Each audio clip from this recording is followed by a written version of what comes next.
Hi everyone, I'm Connor from Spark UK, and today we're going to talk about something really important, our emotions, and how we can help each other by being a kind and caring community. Now let me ask you something, have you ever felt really excited? Or maybe really nervous, or even a little bit grumpy for no reason? Those are called emotions, and we all have them.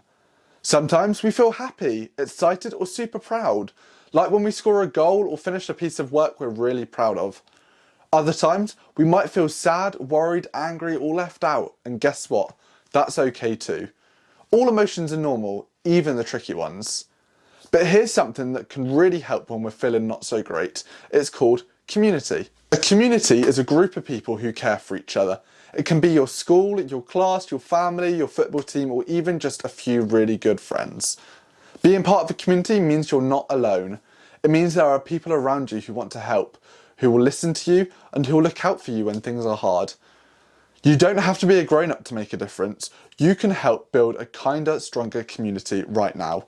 You can smile at someone who's looking a bit down, invite someone to join your game if they're on their own, listen when a friend wants to talk, or even just ask someone, are you okay? Those small things, they make a big difference. And don't forget, if you ever feel sad or worried, it's really important to talk to someone. That could be a teacher, a parent, a carer, or even a friend. Talking helps. You don't have to deal with things on your own. At Spark UK, we believe every young person, including you, deserves to feel safe, supported and heard. You're part of something bigger. You belong. So this Mental Health Awareness Week, let's all do something small to help each other feel connected. Because when we support each other, we all feel stronger.